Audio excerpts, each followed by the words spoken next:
नमस्कार, मैं हूं पुण्य प्रसून वाजपेयी। दस्तक में आपका स्वागत है।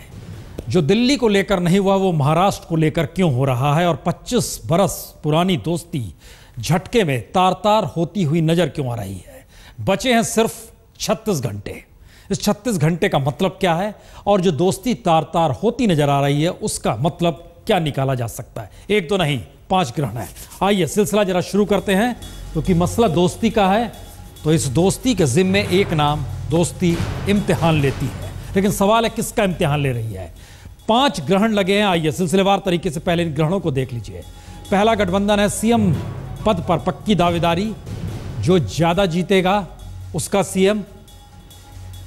दूसरी स्थिति है सीट कम नहीं करेंगे, जिन 59 सीटों पर शिवसेना नहीं जीती उस पर हो विचार।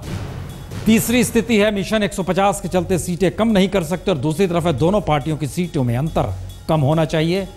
उसके बाद है केंद्र में बीजेपी, राज्य में हमारी चले, हमारी ताकत बढ़े, भागीदारी बढ़े। दोनों तरफ से बातें कही जा रही हैं, और इन सब के साथ हमारे लिए वजूद की लड़ाई है। सीटें बढ़ाना हमारा अधिकार है। मसला इतना बड़ा नहीं है।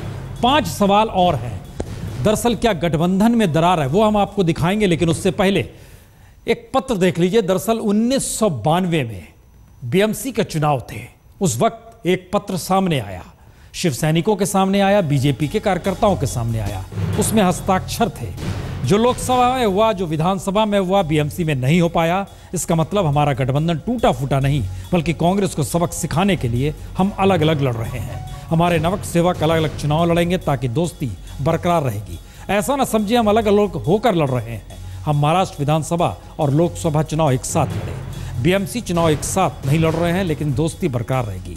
इस चुनाव में शिवसेना और भारतीय जनता पार्टी की शाखाएं अपने अपने तरीके से काम करेगी, लेकिन मकसद कांग्रेस को हराना, बीएमसी पर कब्जा करना होगा। दोस्ती हमारी बरकरार है। सिर्फ गठबंधन स्थगित हुआ है, और नीचे बाला साहब ठाकरे और प्रमोद महाजन के हस्ताक्षर।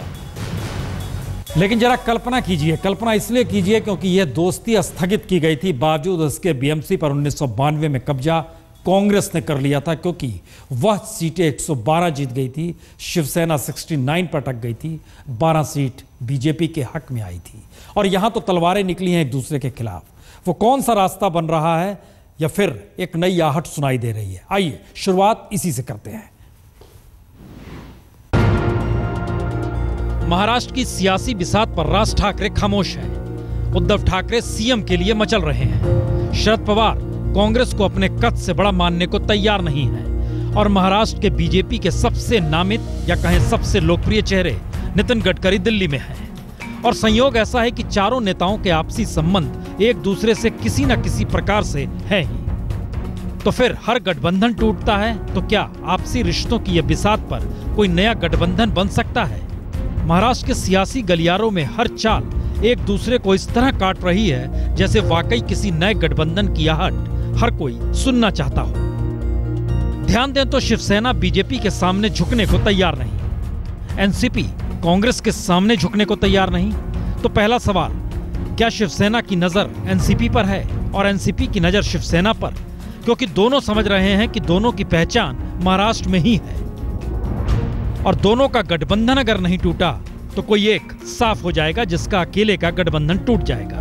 यानी एनसीपी को इंतजार शिवसेना के फैसले का है, और शिवसेना को एनसीपी के फैसले का। तो क्या यह मान लिया जाए कि झगड़ा बीजेपी या कांग्रेस से कहीं ज्यादा अपने अपने अस्तित्व को लेकर शिवसेना और एनसीपी का है, और यह बिसात एक ऐसे मोड़ पर आ चुकी है जहां अगली चाल एक नए गठबंधन की हो सकती है, क्योंकि दोनों क्षेत्रीय दल यानी शिवसेना एनसीपी बिना गठबंधन बिखर जाएंगे। और अगर शिवसेना को यह लगने लगा है कि बाला साहब ठाकरे की विरासत को मोदी मंत्र हड़प लेगा, तो फिर महाराष्ट्र की सियासत में खामोश राज ठाकरे का उदय एक नए तरीके से हो सकता है। और राज ठाकरे की यह सक्रियता कहीं न कहीं बीजेपी के सियासी पाठ से टकराने के लिए दिल्ली से लेकर मुंबई तक को नए तरीके से मथेगी। लेकिन इसके लिए 24 सितंबर की सुबह 11 बजे तक का इंतजार करना ही होगा, जब प्रतिपक्ष खत्म होगा और शुभ मुहूर्त शुरू होगा। इंद्रेश कुमार यूं ही नहीं कह रहे हैं। दरअसल संघ के भीतर से संकेत बहुत साफ है कि अब इस बात का जिक्र खुले तौर पर होना चाहिए। इससे पहले बात खुले तौर पर नहीं हो रही थी, संकेत दिए जा रहे थे। मुंबई की यूनिट को, नेताओं को, जिसे भी मैसेज देना था दिया जा रहा था। संघ के भीतर हाईकमान की तरफ से वो मैसेज था। प्रशासनिक तौर पर भैया जी महाराज ही देखते हैं। और भैया जी जोशी जिस बात का जिक्र कर रहे थे उससे ये आगे अब इंद्रेश कुमार इस बात का जिक्र कर रहे हैं। लेकिन सवाल यह है कि आखिर शिवसेना को लेकर आरएसएस को ऐसा क्यों लगता है, क्या वजह है जिसका जिक्र इंद्रेश कुमार ने किया।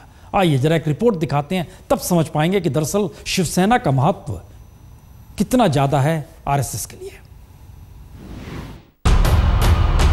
चाहे अयोध्या आंदोलन का दौर हो, चाहे 1993 में मुंबई सीरियल ब्लास्ट के बाद के हालात, या फिर हिंदुत्व के रास्ते मुस्लिमों को निशाने पर लेने वाले हालात, हर वक्त हर दौर में शिवसेना और बीजेपी एक साथ ही रही और हर मुद्दे को राजधर्म से जोड़कर दोनों ने सियासी चालों को एक साथ चलना सीखा। और इसके लिए मराठी मानुष के आंदोलन को छोड़ शिवसेना पहली बार 1990 में चुनाव मैदान में उतरी तो अयोध्या आंदोलन का नाम जपते हुए।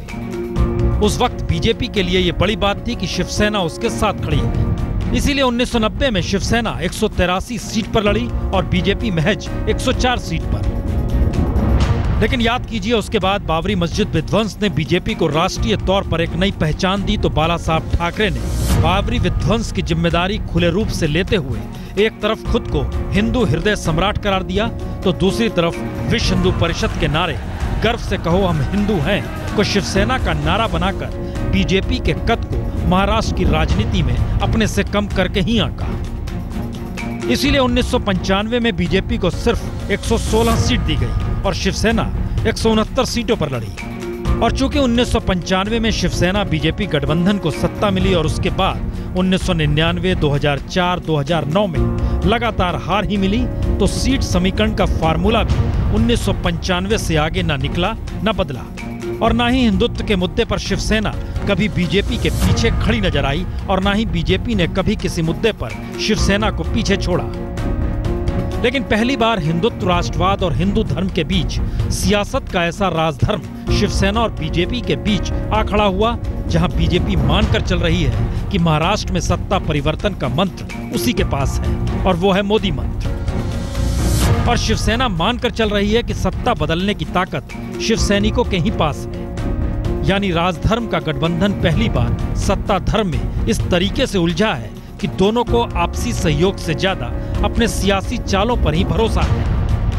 लेकिन गठबंधन टूटेगा यह भरोसा किसी को है नहीं, क्योंकि शिवसेना और बीजेपी के बीच हमेशा सत्ता धर्म से बड़ा राजधर्म ही रहा, क्योंकि दोनों की पहचान यही है। फिर वही सवाल, ये रास्ता जाता किधर है, अब इसका इंतजार करना होगा। लेकिन इस इंतजार के बीच फार्मूले दर फार्मूलों का आना, उसे ठुकराना और उन सब के बीच दोस्ती का जिक्र करना रवायत रही है। ये रवायत आज बीजेपी की तरफ से खुलकर दिखाई गई। बीजेपी के पास कल उनका प्रस्ताव आया था, हमने भी हमारा प्रस्ताव उन पर दिया है। निर्णय उनको करना, जो भी निर्णय होगा आप लोगों के बीच में आएगा। कुल मिलाकर के जब इस प्रकार की जब दौर आता है तो वार्ता का दौर चालू रहता है, वार्ता का दौर अभी भी चालू है। सवाल है फिर चीजें अटकी हुई क्यों है? अगर ऐसे दौर आते हैं, पहली बार एक नई स्थिति में महाराष्ट्र खड़ा है, पहली बार 15 बरस के बाद शिवसेना और बीजेपी को लग रहा है सत्ता उसके पास आएगी, पहली बार ठाकरे परिवार के भीतर से कोई कह रहा है मैं सीएम बनना चाहता हूं। इसका मतलब क्या है, यह आज सामना ने खुले तौर पर छाप भी दिया।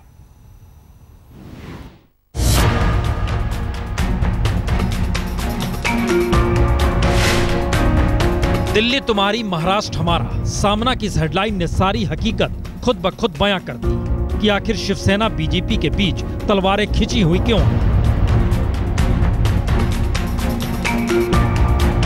मुंबई का चकाचौंध हो या फिर मुफलिसी, रफ्तार में दौड़ती जिंदगी हो या फिर चींटी की तरह रेंगता ट्रैफिक, बरसात में डूबने वाली मुंबई हो या घर की छत पर हेलीकॉप्टर उतारने वाले आलीशान इमारतें, मुंबई को संवारने का जिम्मा पाले बीएमसी पर कब्जा शिवसेना का है। और बीएमसी का सालाना बजट 31,175 करोड़ का है। वहीं समूचे महाराष्ट्र की सत्ता का मतलब 1,75,325 करोड़ का बजट है। और याद कीजिए तो कांग्रेस एनसीपी सरकार के दौर में भूमि घोटाला हो या सिंचाई घोटाला, खेल लाखों करोड़ों का हुआ। और बीते 15 बरस से सत्ता संभाले कांग्रेस एनसीपी के बीच हमेशा झगड़ा उन नीतियों को लेकर हुआ जिसका बजट ज्यादा था या फिर उनके नेताओं के पसंदीदा कार्यकर्ताओं या नेताओं को लाभ मिल रहा हो या फिर किसे मिलना चाहिए। यह सब के कितना मायने रखता है ये चुनाव के नोटिफिकेशन से महीने भर पहले ही कांग्रेसी सीएम की निपटाई फाइलों से भी समझा जा सकता है। ज्यादातर फाइलें उन योजनाओं से ही जुड़ी थी जहां सबसे ज्यादा पैसा था, सबसे ज्यादा कांग्रेसी नेताओं को लाभ था। असल सवाल यहीं से शुरू होता है कि आखिर शिवसेना को महाराष्ट्र की सत्ता क्यों चाहिए। वो अभी ठाकरे परिवार ने चुनाव से पहले ही सीधे क्यों कह दिया कि इस बार वो सीएम बनना चाहते हैं, और बीजेपी यह क्यों नहीं पचा पा रही कि ठाकरे परिवार की रुचि अगर सत्ता संभालने में है तो फिर वो विरोध कर क्यों रही है। तो सत्ता का मतलब महाराष्ट्र के समूचे खर्च पर कब्जा करना भी है, और शिवसेना हो या बीजेपी दोनों ही महाराष्ट्र की सत्ता से बीते 15 बरस से बाहर हैं। बीजेपी तो फिर भी राष्ट्रीय पार्टी है और उसके नेता या कार्यकर्ताओं को पार्टी फंड से पैसा मिल जाता है जिससे पार्टी कैडर बरकरार रहे और काम करता रहे। लेकिन शिवसेना की उलझन यह है कि उसकी पहुंच पकड़ सिर्फ महाराष्ट्र में है, और महाराष्ट्र में ही जब सत्ता परिवर्तन की हवा चल रही है तो फिर सीएम पद अगर शिवसेना को नहीं मिलेगा तो शिवसैनिकों का हुजूम कितने दिन शिवसेना के साथ रहेगा। यानी महाराष्ट्र की सत्ता शिवसेना के लिए जीवन मरण के समान है।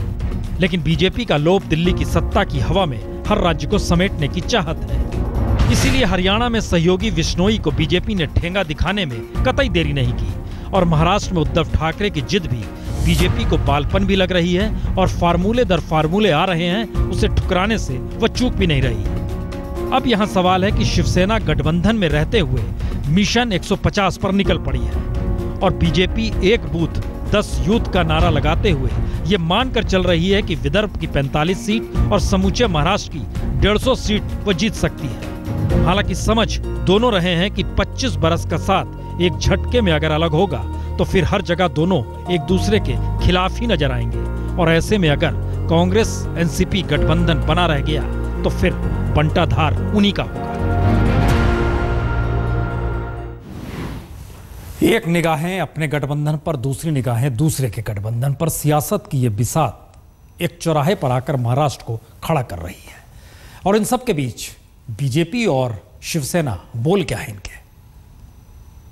विश्वास है कि भारतीय जनता पार्टी अपनी तरफ से कोई ऐसा कदम नहीं उठाएगी कि ये समझौता में कोई बाधा उत्पन्न हो या समझौता टूट जाए। हमारी तरफ से ये अलायंस चले ऐसा भरसक प्रयास हमने लगातार किया है, और हमने और हमारे नेताओं ने बार बार बताया है हमारे दरवाजे हमेशा खुले हैं। बातचीत के जरिए प्रश्न छूट सकता है। अगर वो अड़े रहेंगे इसके बारे में कि हम नहीं दे सकते हैं तो बातचीत रुक जाएंगी।